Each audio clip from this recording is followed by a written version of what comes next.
ایک بادشاہ کے دو بیٹے تھے اور دونوں ہی بیوقوف تھے۔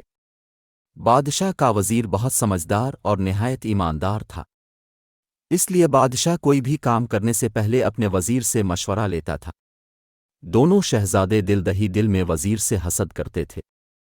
ایک دن دونوں شہزادے اپنی ماں کے پاس گئے اور اس بھی وزیر کے خلاف بھڑکایا تو ملکہ نے بادشاہ سے کہا کہ اب ہمیشہ اپنے وزیر کے اشاروں پر چلتے ہیں، ایسا نہ ہو کہ لینے کے دینے پڑ جائیں۔ کبھی شہزادوں سے بھی مشورہ کر لیا کریں، وہ اتنے بیوقوف نہیں جتنا آپ انہیں سمجھتے ہیں۔ آپ ان دونوں سے ضرور مشورہ کیا کریں ورنہ ان بیچاروں کا دل ٹوٹ جائے گا۔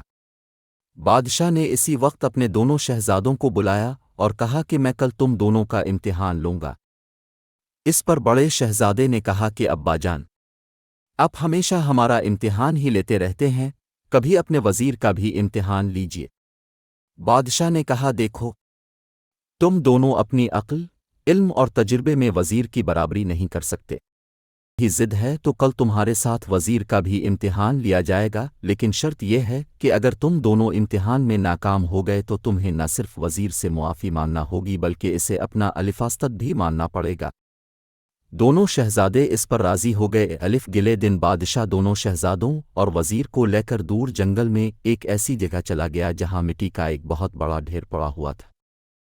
بادشاہ نے دونوں شہزادوں سے کہا کہ میں چاہتا ہوں کہ تم اس مٹی کو سونے میں بدل ڈالو، یعنی کوئی ایسی تدبیر کرو جس سے ڈھیر ساری دولت بن سکو۔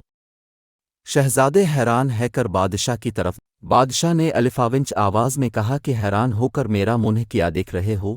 میں تمہیں 1 مہینے کا وقت دیتا ہوں، تم دونوں 1 مہینے میں اس مٹی سے دولت کمانے کی ترکیب سوچو۔ اس کے بعد بادشاہ نے وزیر کو لے کر تھوڑے فاصلے پر ایسی ہی دوسری جگہ پہنچ گیا۔ بادشاہ نے وزیر سے بھی یہی بات کہی جو شہزادوں سے کہی تھی۔ وزیر نے بڑے ادب سے کہا کہ جیسا آپ کا حکم ہو حضور۔ شہزادے کافی دیر تک سوچتے رہے لیکن دولت کمانے کی کوئی تدبیر سمجھ میں نہ آئی۔ دن پر دن گزر گئے۔ 2 ہفتے گزر جانے کے بعد وہ دونوں گھبرانے لگے۔ پھر انہوں نے سوچا کہ ضرور اس مٹی کے اندر کوئی خزانہ وغیرہ دفن ہوگا لیکن 50-60 فٹ گہرائی کے بعد بھی ان کو خزانہ نہیں ملا۔ ان کی سمجھ میں کچھ نہیں آ رہا تھا۔ آخرکار ہمت ہار کر ہاتھ پر ہاتھ رکھ کر بیٹھ گئے۔ 1 مہینے کے بعد بادشاہ پہنچا تو اس نے دیکھا کہ دونوں شہزادے سر جھکائے بیٹھے ہیں۔ بادشاہ کو دیکھتے ہی وہ کھڑے ہوئے اور اپنی ناکامی کا اعتراف کر لیا۔ اس کے بعد بادشاہ اپنے دونوں شہزادوں کو لے کر اس جگہ پر پہنچ گیا جہاں وہ وزیر کو چھوڑ گیا تھا۔ وہاں جا کر اس نے دیکھا کہ بہت سارے کمہار مٹی کے برتن بنا رہے تھے اور ہزاروں خوبصورت برتن بن کر تیار ہو چکے تھے۔ برتنوں کا ڈھیر دیکھ کر بادشاہ بہت خوش ہوا۔